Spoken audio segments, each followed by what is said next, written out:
don't know you like before.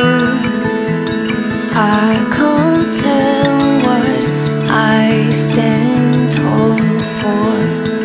I won't feel it when I fall, but you know me. Kalau misalnya ada orang ketiga, sayang gimana kalau misalnya ada orang kayak gitu? Terus aku selingkuh, terus kamu gimana? Di cancel lah langsung, pecat. Kan ya Pasti bisa punya feeling lah, ketahuan nggak lah mungkin, lama-lama iya. juga. Walaupun kayak teman-teman ya lama kelamaan juga bakal ketahuan. Jadi ya kalau selama ini sih kita bakal saling percaya aja gitu. Ya yang penting saling percaya sih. Ya, Kita nggak, kami jangan sampai lah. Nah itu dia kunci rumah tangga menurut kita sih komunikasi nomor satu ya. Kayak kita lagi mau syuting keluar kota, misalnya gue lagi syuting keluar kota, gue selalu bilang kayak ntar syutingnya sama ini, lawan mainnya siapa, itu selalu adegannya apa, itu selalu diomongin sama Siti. Maksudnya nggak ada yang ditutupin juga di lokasi, jadi Siti tahu semua. Itu sih yang penting. Siti juga kalau misalnya lagi di luar kota, sekarang nanti ketemu sama ini, nanti ketemu sama ini, ya itu sih sebenarnya. Terus kita pulang selalu sharing. Hari ini ngapain aja, tadi ngapain aja, jadi kita bisa saling sharing, saling tahu aja keseharian kita tadi ngapain aja. Saling ngarah satu sama lain. Sebenarnya kita dua-duanya keras ya, karena dua-duanya keras, jadi kayak mau nggak mau salah satu ada yang harus ngalah. Ini pelajaran luar biasa adalah kunci utama pernikahan adalah komunikasi. Di sini, komunikasi. Ya, bener. Itu jangan lagi ribut-ribut terus pergi gitu, jangan. Ya bagus aja buat pembelajaran rumah tangga sih, banyak pelajaran yang bisa didapat dan bisa dikirim. Sangat mengutamakan kebersihan karena gue kan punya anak kecil di rumah, punya anak bayi maksudnya, yang kita nggak tahu dia kalau misalnya kena penyakit apa, dia nggak bisa ngomong ke kita, entah dia pusing, entah dia misalnya gatal, nggak bisa ngomong ke kita. Makanya gue mengutamakan kebersihan nomor satu supaya anak gue nggak terjadi apa-apa sama anak gue dan keluarga gue gitu aja. Kalau kita kan orang dewasa bisa ngomong, bisa nangis, bisa ke dokter, bisa lebih ke menjaga sih, bukan ketakut ya, lebih ke menjaga supaya tidak terjadi apa-apa di kemudian hari. Ini untuk Teteh sendiri melihat kakak lebih protektif untuk seperti itu gimana? Oh tapi dia emang dari dulu kayak gitu sih, dari sebelum Iya, dari punya anak juga. sebelum punya anak, sebelum corona juga gue orangnya kayak apa gitu, resik ya, bersih banget. Gitu. Jadi kayak ada sesuatu yang menurut gue aneh atau bau gitu, kecium gue jarak 1 meter juga sama gue kecium. Dia emang kayak gitu. Terus kalau misalkan kayak kita dari luar pun kelihatannya keringetan segala macam, suruh mandi buru-buru, suruh ganti baju, pokoknya suruh bersih-bersih lah. Dia emang kayak gitu. Jadi dengan udah dia terbiasa. yang sekarang udah punya anak tetap kayak gitu ya udah terbiasa, udah gak aneh. Iya bener, gue OCD. COD. Enggak bener, emang gue OCD. Iya, dia Emang awalnya gimana sih? Awalnya gue nggak nyadar juga gue OCD sebenarnya. Jadi gue kayak misalnya kita lagi ngobrol nih, ada sesuatu yang misalnya penataannya nggak bener, itu misalnya kita lagi ngobrol serius, gue bisa buat nata lagi, buat gue tata dulu biar sampai bener-bener estetik, biar sampai bener-bener rapi itu terjadi. Terus kata dia, kamu tuh aneh deh, maksudnya kayak kok bisa gitu, kita lagi ngobrol serius, ribet banget harus ngurusin kayak gituan, kayak kasur, penataan kasur, bantal tuh harus bener-bener ditata. Terus ya kesian sama orang kerja di rumah gue sih, jadi agak ribet gitu kalau misalnya gue ngeliat bersih-bersih, kayak misalnya dia udah ngepel, gue giniin lagi masih ada debunya tuh dia harus ngepel ulang, padahal kan angin bisa aja dateng kan, emang guanya aja yang ribet. Bukan ribet sih, emang sih susah.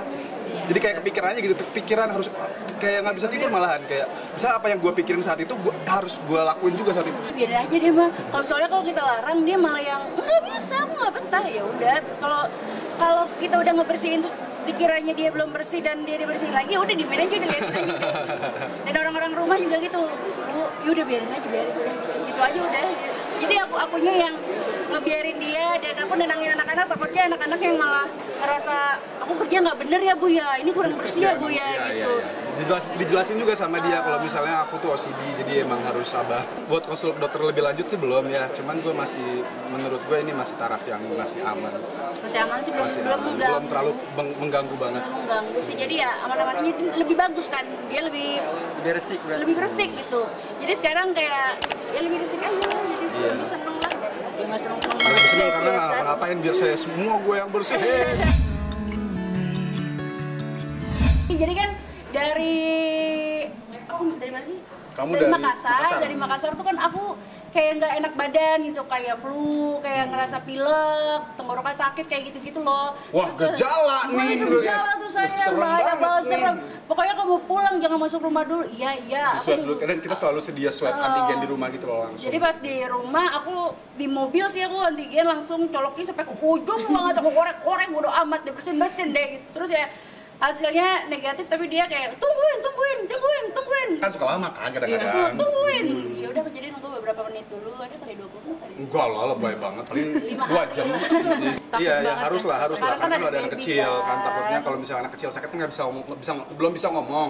Kalau dia demam atau dia nggak enak badan, jadi cuma nangis doang kan kita nggak ngerti dia sakitnya apa. Takutnya itu doang sih. Iya, kemarin ninggalin Serena sebulan. Juga nggak sih? Maksudnya sebulan cuma bisa Berat, video cuman call lebih juga. berat lagi kalau misalnya nggak bisa ngasih makan Serena. Ya say, itu paling penting. Soalnya anaknya gembul banget nih, makanya banyak. Sekarang Serena 10 kilo.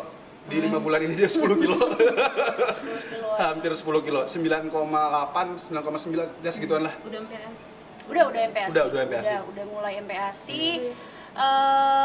Udah sih, udah pinter sih, udah Udah ngerangkak. pintar, udah ngerangkak, lumayan belajar ngerangkak, udah bisa tengkurap sendiri. Oh aman sekali. Kita juga takut kan, pertama kan banyak banget netizen yang ngomong itu jangan-jangan obesitas segala macam. Cek lah, ya kita juga selalu cek kan, sebulan sekali kita langsung selalu cek ke dokter, dan ke dokter bilang nggak kenapa-napa, itu aman. Dan nanti bakal ngurusin sendiri setelah dia jalan dan bisa ngerangkak, pasti ngurusin. Pokoknya kita tuh setiap mau cek Serena, kita selalu nanya apa yang netizen pertanyakan tuh kita selalu tanya. Iya. Beneran, ini asli. Bener. Jadi kebanyakan takutnya netizen berubah langsung jadi DSA tiba-tiba. Oke. Jadi apa yang netizen omongin, emang dok begini. Iya, jadi Enggak kepikiran kok. juga. Jadi kepikiran itu, kita selalu tanya. Sebenarnya itu gue lagi di Jogja, gue lagi syuting film di Jogja, dan gue tuh nggak bawa baju banyak di Jogja. Jadi cuman baju gue tuh singlet semua, karena di Jogja kan panas kan. Jadi pas mau sholat ya pakai yang ada aja itu gitu. Jadi nggak persiapan untuk bawa baju banyak. Jadi ya udah, sholat aja kan, yang penting kita menutup aurat kan. Aurat laki-laki cuman dari pusar ke lutut gitu. Masih menutup aurat, cuman orang-orang pada nggak ngerti. Jadi ya udahlah, pada salah paham sebenarnya. Jadi ya udahlah, gue cuman ketawa aja ngelihatnya. Karena memang nggak bawa baju. Cuman nggak penting juga kan untuk dipikirin sama dibilangin kalau misalnya harus dijabarin gue kesini tuh nggak bawa baju gitu, buat apa gitu. I don't know you like before. I can't tell what I stand tall for. I won't feel it when I fall, but you know me too well. Ooh.